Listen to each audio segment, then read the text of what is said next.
ನಮಸ್ಕಾರ ಎಲ್ಲರಿಗೂ. Welcome back to my channel. ಇವತ್ತು ತುಪ್ಪ ಹೆಂಗೆ ಮಾಡೋದು ಅಂತ ಹೇಳೋಣ. ಫಸ್ಟು 1 ಲೀಟ್ರ್ ಹಾಲನ್ನು ತಗೊಂಡಿದ್ದೀನಿ. 1 ಲೀಟ್ರ್ ಹಾಲನ್ನು ಕಾಸ್ಕೊಳ್ಳೋಣ.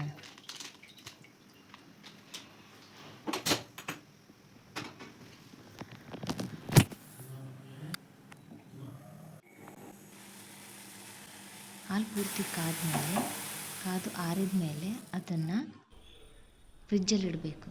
ಆ ಫ್ರಿಜ್ಜಲ್ಲಿ ಇಟ್ಮೇಲೆ ಕೆನೆ ದಪ್ಪ ಆಗಿ ಬರುತ್ತೆ. ಅವಾಗ ಅದನ್ನು ಒಂದು ಪಾತ್ರೆಗೆ ತೆಗೆದು, ಆಮೇಲೆ ನಾವು ಕೆನೆ ಯಾವಾಗ ತೆಗಿತೀವಲ್ಲ ಪಾತ್ರೆಗೆ, ಆವಾಗ ಮೊಸರನ್ನು ಹಾಕ್ತಾ ಇರಬೇಕು. ಅಂದರೆ ಕೆನೆ ಮಜ್ಜಿಗೆ ಮಾಡಿದಾಗ ಕಹಿ ಬರೋದಿಲ್ಲ. ಇದು 7 ದಿನದ ಕೆನೆಯಿಂದ ಬಂದಿರುವಂತಹ ಬೆಣ್ಣೆ ಮತ್ತು ಅದರಿಂದ ಮಾಡಿರುವಂತಹ ತುಪ್ಪ. ಇದನ್ನಿವಾಗ ಮಿಕ್ಸಿ ಹಾಕೋಬೇಕು.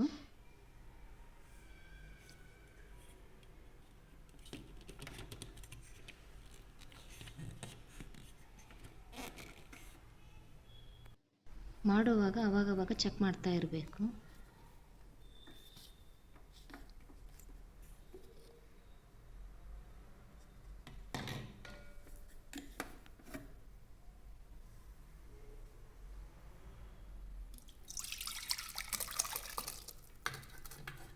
ಈ ಬೆಣ್ಣೆಯನ್ನು ಮಜ್ಜಿಗೆಯಿಂದ ಬೇರ್ಪಡಿಸಿದ ತಕ್ಷಣವೇ ಕರಗಿಸೋಕೆ ಇಡಬಾರ್ದು.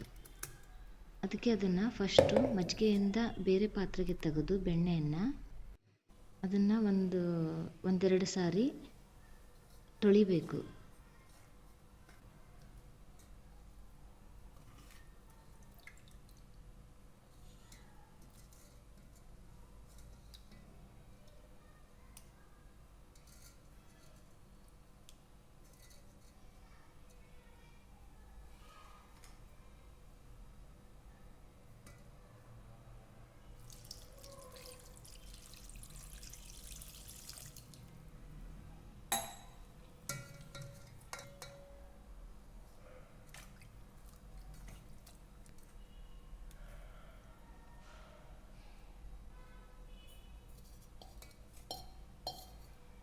ತೊಳೆದಿದ್ದ ನೀರನ್ನು ಬೇರೆ ಪಾತ್ರೆಗೆ ಹಾಕೋಬಹುದು.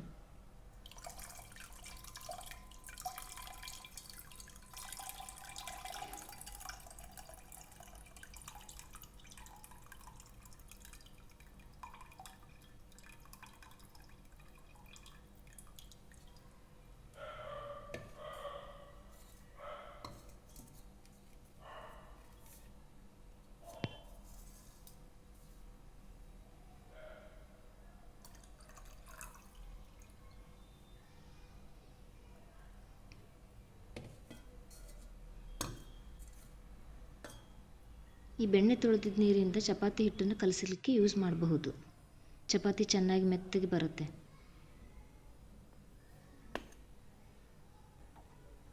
ಈಗ ಬೆಣ್ಣೆನ ಕರಗಿಸೋಕೆ ಇಡೋಣ.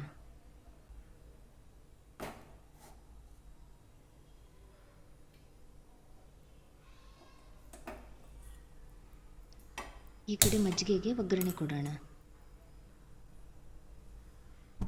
2 ರಿಂದ 3 ಸ್ಪೂನ್ ಎಣ್ಣೆ ಹಾಕಿ ಸಾಸಿವೆ,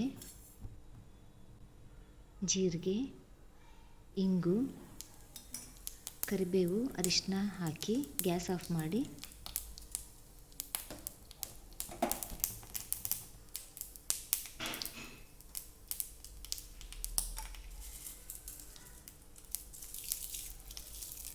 ಇದನ್ನು ಮಜ್ಜಿಗೆ ಪಾತ್ರೆಗೆ ಹಾಕೋಣ.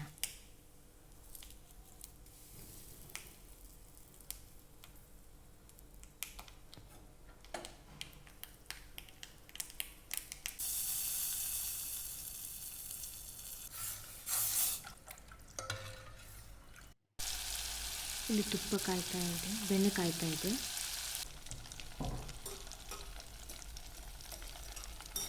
ತುಪ್ಪ ಆಗಿದೆಯೋ ಇಲ್ಲೋ ಅಂತ ಚೆಕ್ ಮಾಡಲಿಕ್ಕೆ ಒಂದು ಸ್ಪೂನ್ ನೀರು ಹಾಕಿದರೆ ಅದು ಚಟಪಟ ಅಂತ ಸಿಡಿಯುತ್ತೆ. ಅದು ಸಿಡಿದ್ರೆ ತುಪ್ಪ ರೆಡಿಯಾಗಿದೆ ಅಂತ ಅರ್ಥ.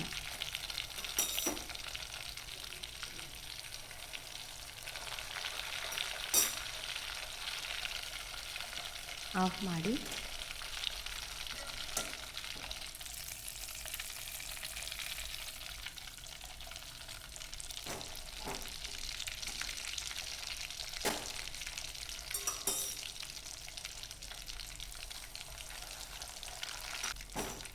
ಕಾದ ಎಣ್ಣೆಗೆ ನೀರು ಬಿದ್ದಾಗ ಹೆಂಗೆ ಚಟಪಟ ಅನ್ನತ್ತೆ ಆ ಥರ ಈ ತುಪ್ಪದಲ್ಲೂ ನೀರು ಹಾಕಿದಾಗ ಅದೇ ಥರ ಸೌಂಡ್ ಬರುತ್ತೆ. ಆರಿದ ಮೇಲೆ ಇದನ್ನು ಒಂದು ಡಬ್ಬಕ್ಕೆ ಸೋಸ್ಕೋಬೇಕು.